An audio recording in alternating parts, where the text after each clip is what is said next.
What's up YouTube, BizMathy here and welcome back to my channel. In today's video, I'm going to tell you all and show you all how I calculate ARV for my wholesaling business and different tips and strategies that you can use to calculate ARV for yours. Before we go on, be sure to like this video, subscribe, turn on post notification bell and comment down below. Now, you all, I encourage you all to be an entrepreneur if you self-reflect and you know that's your thing to do. And I have one of my friends who's working a full-time job that he wants to get out, and he started a tax servicing business.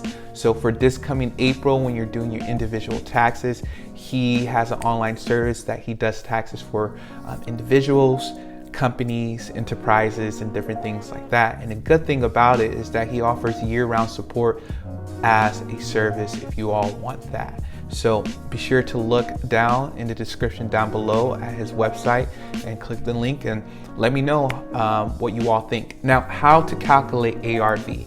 So you all comment down below on how you all calculate ARV, the different methods you use, and compare it to mine. And be sure to watch to the end of the video as I give more information about a recent deal that I may be closing by the end of this week. Now, how to calculate ARV. So I'm just here on Google Sheets and I have a market value ARV of 100,000, which is a complete random number. And I pulled up this number just by looking at Zillow. So this is one method that I actually use to calculate my ARV or market value. I use online services like Zillow, Redfin, Realtor.com, and different websites like that. So I picked Kansas City. They just won the Super Bowl. So I decided to go over there and look up a random property in Kansas City. And this is what I pulled up: a 4-bed, 1-bath, under 1,000 square footage property. Its estimate is around 101. So I put the Zillow, the ARV, for around 100,000. And you also have to look at the different comps around the area while you're looking at these websites that they provide. And so that is one way I actually do use to find my ARV or market value. I just look it up online, and a lot of people do too. And you just look at the different cells around the area. So you can see nearby cells right here. It says, yeah, they all say 0 right now, but this one says 137. It's a 3-bed, 1-bath. It's around the same square footage, so you could possibly sell this for a little bit more. This number might be a little bit low, maybe because of these other cells of 0 around the area. And when you go here, neighborhood, you can look at other properties that sold around that area and the estimate of on that same street. This is a really good feature on Zillow that I like. And then you can just compare the cells. You see, okay, 105, and you can click this and you can see, okay, what sold for 105? Okay, this property is a 4-bed, 1-bath property. It's like exactly similar to our last property, and it sold for 105. And this property is rent ready, basically. It's not like it's updated, resurfaced floors, new paint, they cleaned it out and whatnot. And so this is a quick flip that someone did back in September. It may have been a flip, so you can look down here. So it was a rental at first, and then they finally sold it. So yeah, this is exactly similar to the property that we have right here. 4-bed, 1-bath, 960 for 101. So you can tell that 2 years ago it sold for approximately a year and a half. It sold for 105. So it still might be around the area. It may be able to go for 110. So, and you know that we're in the peak of our market. So you can market this and say that, yeah, actually it is 110, the ARV. And then right here, I just have your basic formula for checking your maximum allowable offer. You just do 70% of that. You do minus repairs, and then you subtract what you want your wholesale fee to be, and then you have your maximum allowable offer. So for example, if you do 70% of that, so you do that, and let's multiply that. Can I do that? Times 0.7. 77,000. Let's say repairs is 15,000.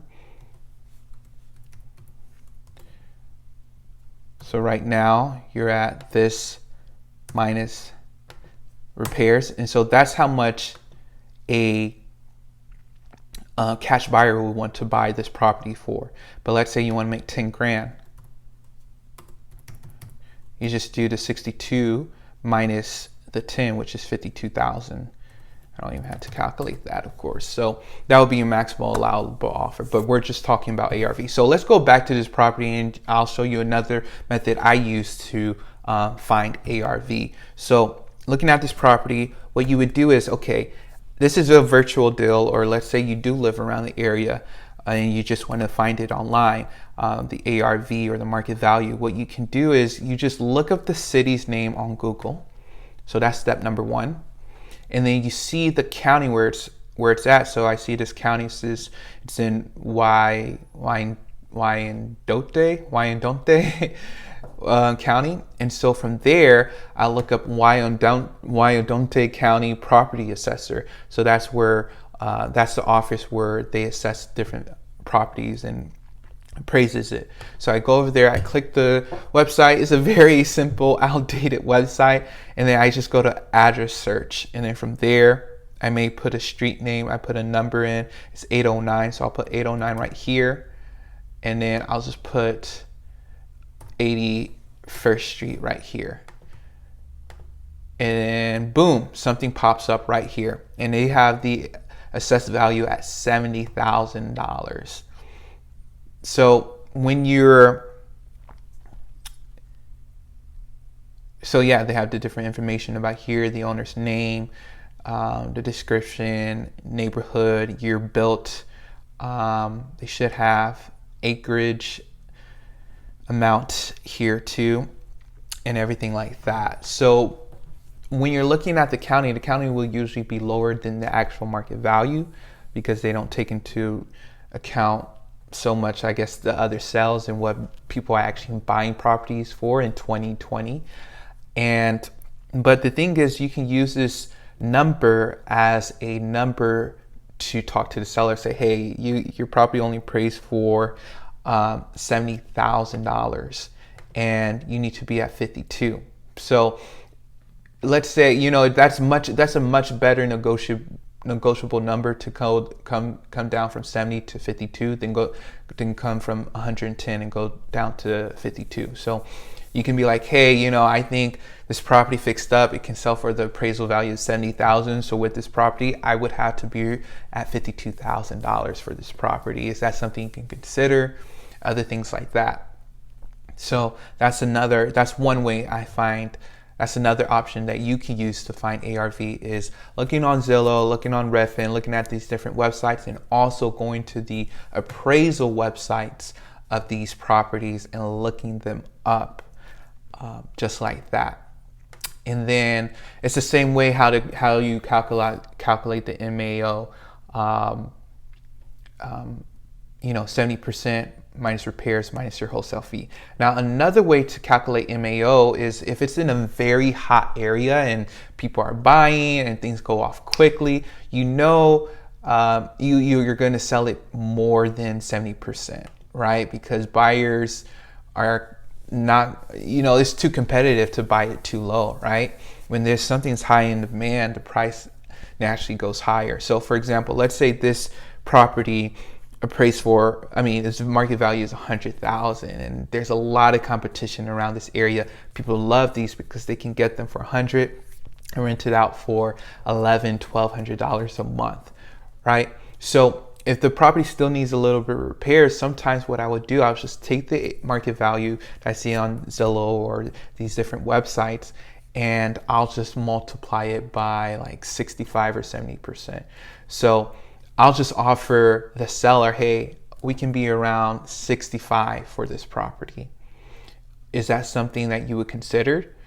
Because recently, as I told you guys earlier, I'm in the middle of this deal where the market value is actually 100,000, and I was able to contract it at 60 and maybe be able to wholesale it at 68,000. And so even though the property needs work and it's in a competitive area, I didn't have to go down to $52,000 or $40,000 for this property, because I know buyers will buy it for 68, put like $5,000 in it and rent it out for $750, $800 a month.